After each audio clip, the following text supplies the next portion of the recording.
Welcome, everybody. Episode 3 of the Power of More podcast, where we are talking store local storage with store local storage owners. We've got another great panel today put together for our third episode. I'll have everybody introduce themselves in more detail, but we've got Drake Schmid, Lance Watkins, and Pam Domingue, all store local storage operators, among other things in the industry. Drake, go ahead and tell us a little bit about your operation. I own Storelocal Storage Lake Ozarks, single owner operator. That's pretty much it. Well, it's a lot more than that, but we'll get into it. Lance? Yeah, I'm the owner of a portfolio with Storage Outlet as well as Storelocal, mostly in Southern California. However, I'm in Nevada and Idaho and Massachusetts and Texas and somewhere on the East Coast that I forget. Pam? I'm an operator in California and Hawaii, have a small portfolio of facilities in both states and travel a lot. So today we're going to be talking about kind of a tale of as old as time, at least in our industry. The independent owner-operators 900-pound gorilla is the REITs, the publicly traded real estate investment trusts, thousands of stores in their portfolio, many of them competing with us right in our markets. And we want to talk about how we can compete with such a behemoth, that we're talking David and Goliath here. Lance, I'll start with you. You've been doing, at least in the industry, for 25 years and have experience competing against REITs through that time. What have you done as an operator to be successful against these guys? It's been the same thing my whole career, and it's just getting more complicated, but being first to market on everything. When I started, you didn't transact online. When I started, you didn't even have the concept of small, medium, large, extra large. It was just a long laundry list of spaces. When I started, there was no e-commerce. When I started, there was no social media. Be first in all of those spaces. Today, obviously, AI is playing a big role in what we're doing, and it's looking like the great equalizer, like the web was there for a number of years for small operators. And there are so many things that can be done today. Look at what works for them and try to amplify on it. A lot of times they're already in legacy systems and they're very slow to react. They're not the swiftest group in tech. I think Extra Space for a while certainly was, but they've lost their way. And so there's just a ton of stuff that you can do to compete against them. And that's all I've done is my whole career. I grew up in Southern California real estate. I always had orange and green doors and blue doors all around me, and still do. I didn't know any different. Pam, how about you? I've got some small towns that I'm fortunate enough right now not to have a REIT, that's a good and then spot. I have some that have quite a few surrounding me. I try to do the same as Lance, which is why I joined Storelocal so many years ago. I was the first in a couple towns to get a computer and go from stock cards to an actual system. First to market. First with an electronic gate, first with a lot of the tech that came out. I'm pretty much an early adopter of most of the tech that comes out. I love it. May not all be cost effective, but willing to try just about anything in the beginning. And we were renting, I think at one point during COVID, we might have been the only facility just about you could rent online. Nobody else was doing it. We've all said in these seminars with public CEOs, and we all can call out the BS when they're up there talking about certain things. But there has been times where CEOs of big orange door properties literally sat on stage and said, we don't really adopt anything early. We just sort of wait around and see what happens, and maybe we'll do something. They're lazy, and they have brand awareness, which is very powerful. Mm-hmm. It's something that's incredibly difficult to compete with, that we can't as small operators always. AI may completely throw that on its head. So let's see what happens there. Our websites may be pretty passe here pretty quickly, particularly the companies that have created a data source and a data view and an ability to execute where people don't even make it to your website. Well, even if, the REITs may be slow sometimes, what they do have is a big damn budget. Big checkbook. And when they're ready to bust that thing out, they go hard. Yeah. How do you stay ahead of that, Lance? From wearing your technology hat. Well, I make sure. So one thing I do is I adopt early, and I do everything I can to optimize that opportunity before throwing in the towel. I don't think they do that. I mean, there was a $600 million acquisition of adoption early by Extra Space recently to move to remote management. And next thing you know, they can't figure out how to turn their ship around. They can't figure out how to do it, and so they get on stage, talk bad about it, and that portfolio will probably be back on the market at some point. And they just started shoving managers through the door and telling everybody that that's an optimal way to run their business without really exploring what it may have been or may be.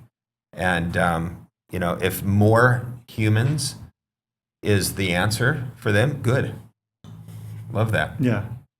So at least today, in my opinion, the real battlefield is Google. Might not be tomorrow. Lance, you said something interesting I'm going to get back to about. I'll say this morning. Well, yeah. But at least this morning, Google is the battleground. And that is where your customers live that are going to come rent units from you. What would you say, Lance, that is, from a best practice standpoint, the ways that independent operators can compete on that battlefield still today? So you're on your office is 3.5-inch screen now, and it's we're still laggard compared to other e-commerce, but our portfolio of about 1,500 stores that we're measuring is about 73% mobile, right? So there's your 3.5-inch screen. People are on mobile; they're moving around, and so really that maps place. Like if I'm going to play in Google's turf, I'm going to be in one space in Maps. Then you clearly now have to pay to play with Google. But today that's the two areas that you have to focus on. And part of that is now reviews, which was social media, which everybody poo-pooed forever. It was 5 stars, hot or not, day one, and it took a while for people to adapt to that. And the REITs are quite good at that. But everybody can be good at that. Like you don't have to be a public company to have great reviews and a great amount of them, which do play into that Maps listing. And being able to look at the data on a daily, weekly, monthly basis on where those are moving is more critical, because you may move a short distance down. Maybe you're a 4.7 star fantastic review and you move to a 4.6. Like, who cares? Well, maybe that 10th happened very quickly and it's a large number of reviews. You will actually see your listing drop down. And once your listing drops down on a 3.5-inch screen, just a few places, where are you? So that's where I'd focus on Google. So it's a combination of reputation management and Maps and how well you can run your paid business for advertising. So we were talking in the break, Drake and I, and he's been fortunate so far in Lake of the Ozarks that he hasn't had REIT competition in his market. Mm-hmm. Well, they're coming. And I guess they're opening soon. Yep. So being a tertiary market in Lake of the Ozarks, it's kind of funny. When I built my facility ground up and then labeled it and branded Storelocal, I was the 800-pound gorilla. Every mom and pop thought this was a franchise. It was a corporate because they don't dig deeper to figure out they could also be part of it. So I instantly got that recognition on Google. I instantly got that 800-pound gorilla strength by teaming up with the hundreds of other operators on the Storelocal platform. But now U-Haul has seen the proof in the pudding and how I can achieve rates that weren't possible in my market. So now U-Haul's been building a facility for 2 years, and they're about to open up. Now, that's good for them. They'll help raise market rates. Well, so that's a we've good got one. some experts here. Let's game plan here for Drake. Give him some take-home value from being on this podcast. What should he be thinking about from a preparation for going up against U-Haul? If I had one REIT that I would, if I could welcome one into my market, it probably would be U-Haul. And really the reason I say that is the pricing methodologies of a couple of the other REITs is really bad, right? It's led to legislative change, and it's very aggressive. Joe Schoen has done a really good job from an integrity standpoint in his pricing and his transparency in his business, and he lives that way. So he's going to have that combination of rate, rent, and promotion that is fair and it'll be strong, right? He will raise the tide, but he won't come in and do predatory type pricing models.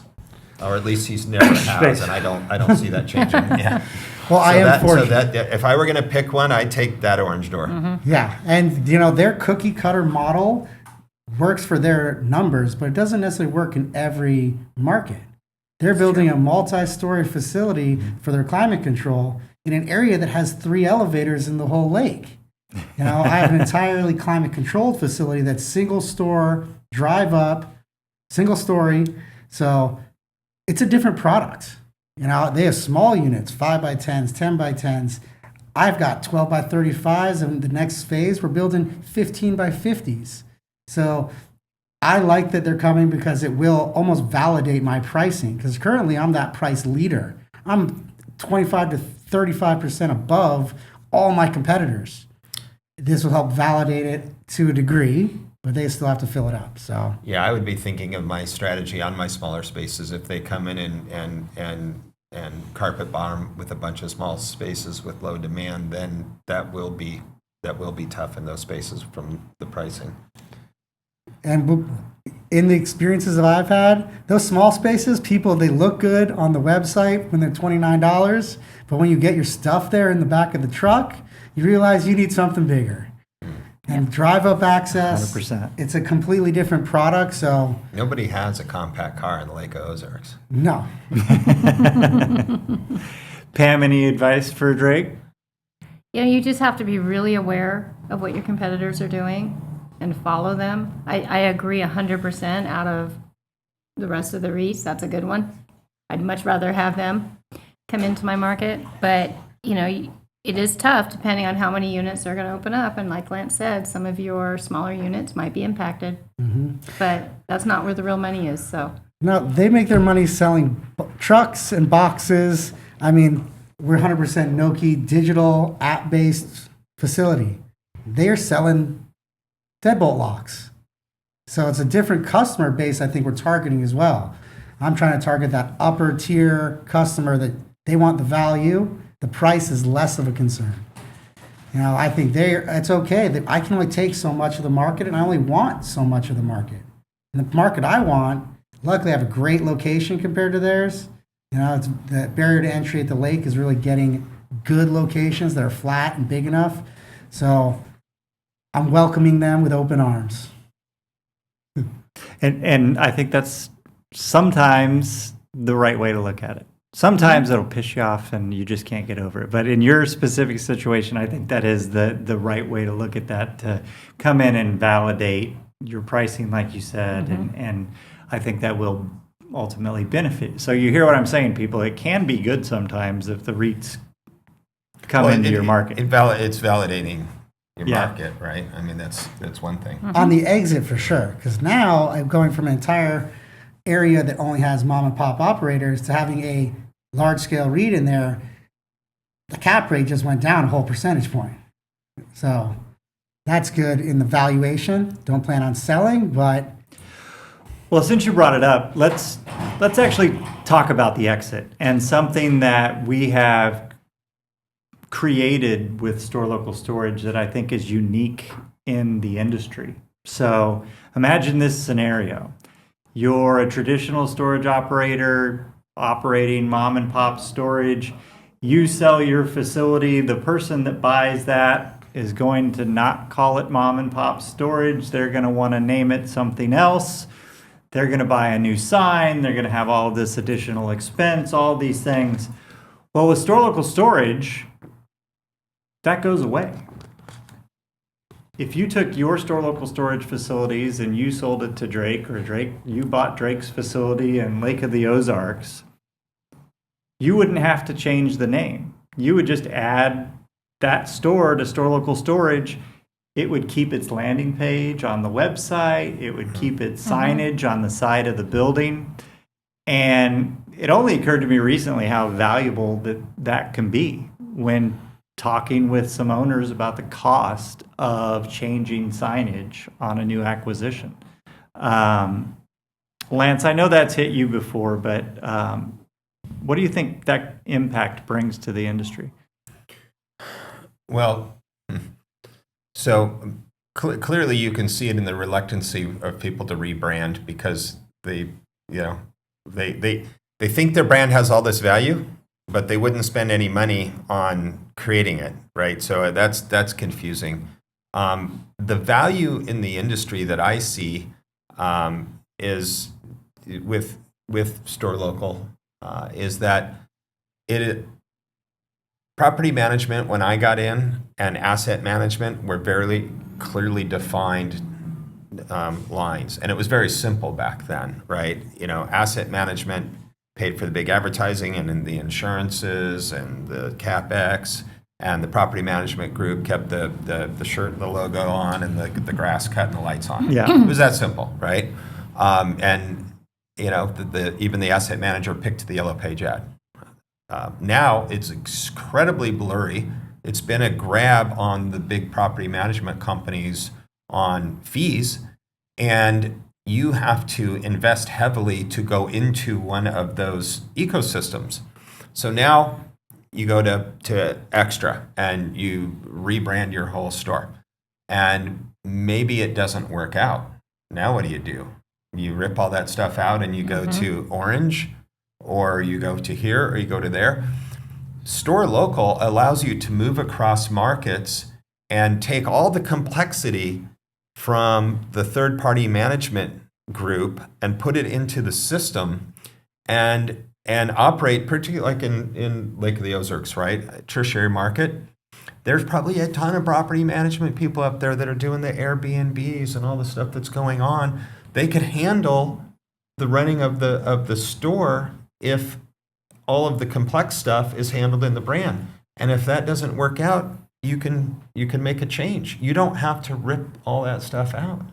And there's a massive operating, advantage as an operator sitting in California with stores in different states to having that flexibility. Otherwise, you're pinned into serious decisions and a loss of all of that. And that's just something that's overlooked. It gives you lateral decision making on your management style within whatever market you're in.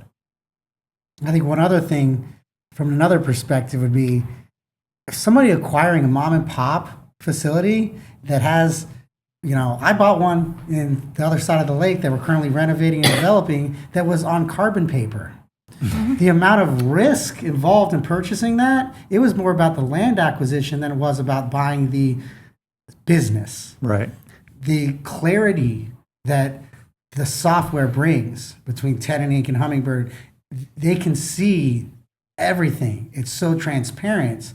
That makes a ton of value and de-risks the purchase in an exit.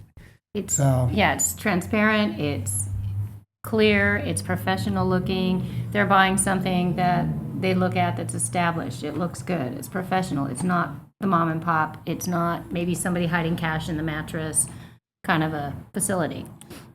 And Travis, you bring up a great point, and it's not something that I think about often, but whoever acquires that store, unless they're trying to put it into their mom and pop brand, which Would be often happens, right? Yeah, which would be wild. But they will do that, right? Because it's so powerful.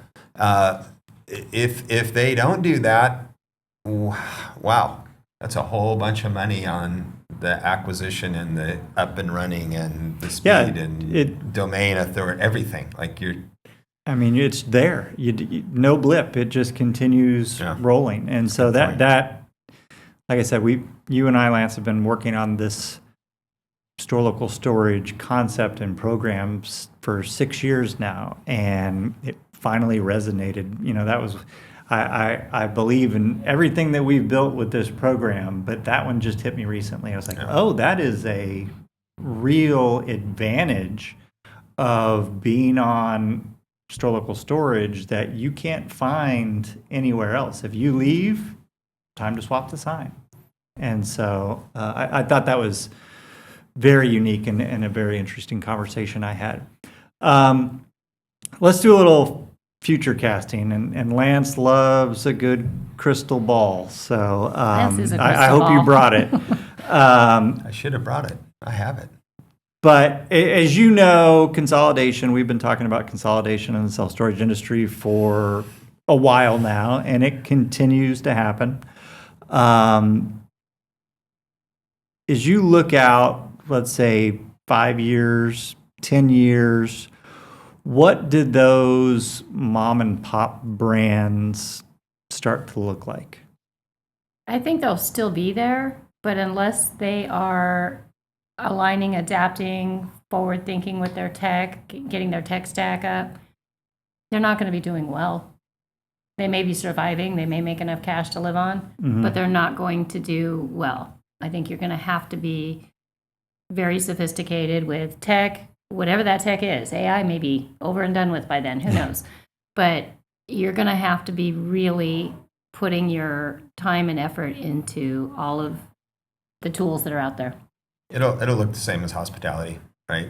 There's not Lance's Hotel left anymore. Unless it's literally in such a remote market that there's one and there's nothing within 50 miles.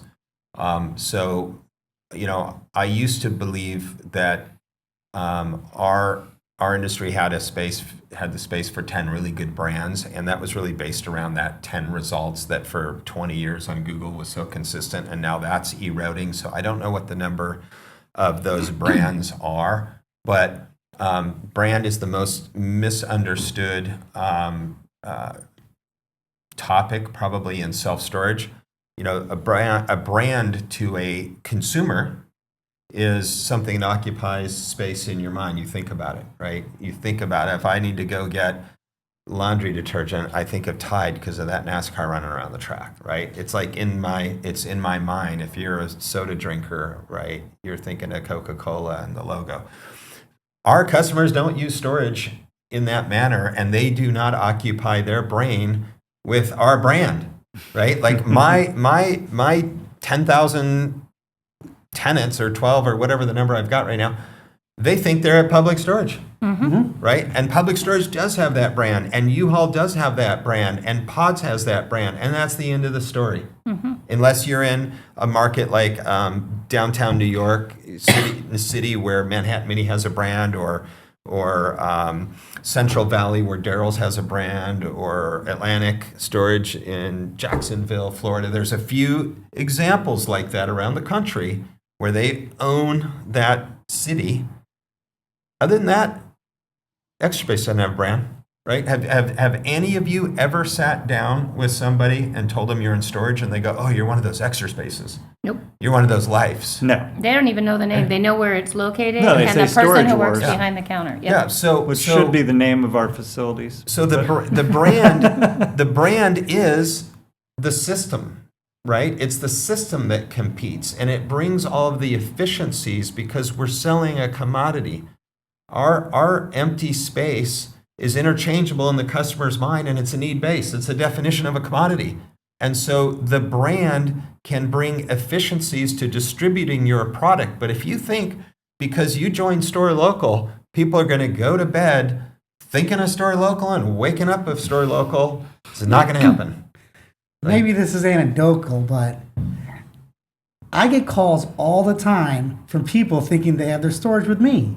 If they don't even know the brand of the mom and pop they're at, the store they're at, they just want to call the one that pops up on their 3x5 screen first. Yeah. So, And that's fun when you're paying for that ad. well, somebody else is paying Unless you for it. can they're convert calling it. me, yeah. But so we all agree that the only people that care about their brands are the operators, right? Yeah. Except for Google.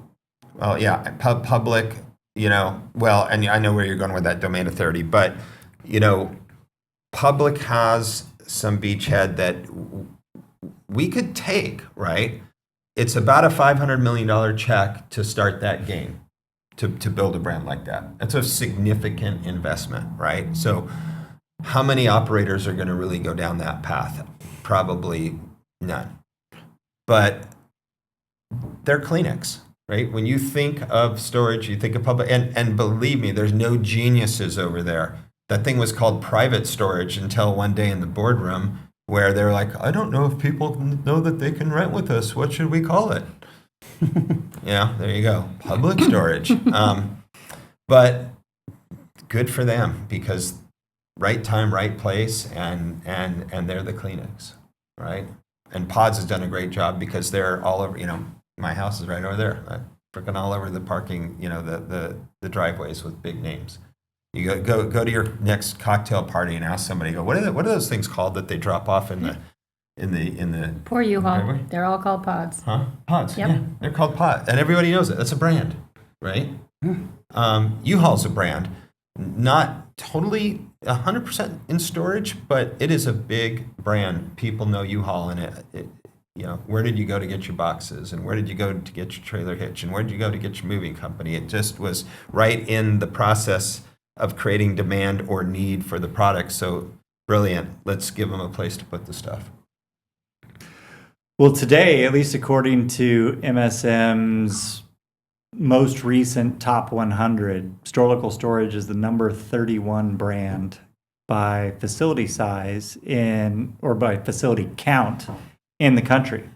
And it's the only brand that people can join without giving up ownership of the product. So we are certainly unique in that way. One last crystal ball question for you, Lance, and you guys jump in, but this is something that he and I have been talking about in the break, is you mentioned earlier that your website may be going the way of the yellow pages. Mm-hmm. What do you mean by that? Well, the customers, given the opportunity, will probably find their way into a transaction with us, meaning a contract, right? Offer acceptance consideration with never even visiting our website. Getting on and talking to Chat or Gemini or whoever they pick your whoever favorite they want. LLM. Pick your favorite and say, I've got a 2-bedroom apartment. I'm moving. I need to put my stuff in storage. I'm looking for a nice, clean space with good access hours near me. Where should I go? Boom. Right? That's already happened. I mean, Google has owned this thing. Just owned it. They've lost 10% of that market share like that. Now, they picked some of it back up because they're also playing in that space, but they lost 10%. That's massive. That is a giant shift in a really short period of time. So my crystal ball can't say that it's going to continue to accelerate that way, but all of us are consumers and users, and I am not, Mr. Techie guy. I'm talking to my phone all day long, asking it questions. And if I'm doing it, I'm sure a lot of people are doing it. And if you're doing that and you're not thinking about your customers doing that and you're not solving for that, I don't know what to tell you. So I think voice to your phone LLMs are going to displace a lot of the transactions, and being there is important. You know, that's a good point. As a small operator, I can't compete with that. I was just going to ask you, Pam, at your size, if you Yeah. weren't on Storelocal Storage, Moving to what would Hawaii, you be doing moving to to Hawaii and prepare selling out. yourself for the AI boom? And that's just one part of it, right? That's almost kind of the loose change and the table stakes. But what follows up that with those same tools and that same thought, the lead follow up and the lead nurturing and making sure that customers are handling whatever questions they have and whatever needs they have, and they're getting it instantly, and it's already better than our managers. And a lot of people are going to hate to hear that. I made a reservation right down the street the other night at a sushi place. I recognized it was an AI assistant early on, and I made my reservation. I hung up, and I'm like, I'm a effing idiot. Like, I called it back, and I'm like, I'm going to break this thing, right? and I know the restaurant. I know that they have sake. I don't drink, but I know that they have sake and wine, right? I want to know your cocktail list. What do you have, right? I know that they have no outside seating, right? I want to sit outside. I want you to move my reservation to outside. I know that it's a sushi restaurant. I'm allergic to seafood. What can I order? I know they have specials. I mean, I was the biggest customer you could ever imagine, and it did such a good job that I was like, I don't care who was at the front desk, they wouldn't have handled it that well. And it's not only going to make us more efficient, but you know what the other side of that equation is listen to your calls and how those are handled, or go in and ask in retail for help, and they're like, I need to just go on the website and look. Like, you get less service from the people today than the tools that are actually right there right now available. That's a big statement. And if you're not seeing it, you're not looking. And if you are calling something and it's answering, and you're like, I wonder, is this AI or something? And you're not like hammering away at it and learning, you're not in business. Yeah. I always tell my staff when they're doing a sales call, you've got to answer the questions that people don't know to ask. And this is one of the things I like about Storelocal and Lance's brain is that he's figuring out the things we don't even know to ask about yet, and what's going to happen in that 5 and 10 years away. Well, in the break, we'll talk about some of the things that we're working on. But before we wrap up, because it's unfortunately time to wrap up, and I want to thank you all for being with us today. Lance, I just wanted to confirm, because you are kind of leading the tech charge for everything Storelocal Storage, Tenant, and Hummingbird. Are we taking steps for our operators and users, like Pam, like Drake, to get them prepared for the future of AI? Yeah, I would say we are leading in a bunch of sectors, although it's not publicly known, but we started quietly about 18 months ago with an R&D team. We're just rolling first products right now. And it's across, we really did a big dive into where the use was, because AI does not do everything. There's a lot of BS around AI, but it does a lot of things. And what I have found unique is the things that I have found that it does well fits our simple product and our simple, customer journey and our simple operational problems incredibly well. It's like we were made for some of these tools, even in their early phases. And so whether it's something behind the scenes that you don't see and making us better at onboarding, because we've really sucked at that in the past, or whether it's how you handle your phone business, whether it's measuring, how happy your customers are and being able to escalate that, whether it's if you have these AI tools, Are they not only consumer faced, but are they staff faced? Can a district manager manage more stores because the tool can answer the 5 stupid questions they get every day by their employees, and so they're constantly doing this all day? Like, is it in the reporting, right? Is it in the price optimization? And the list goes on and on. Is it in the voice? Is it in the chat?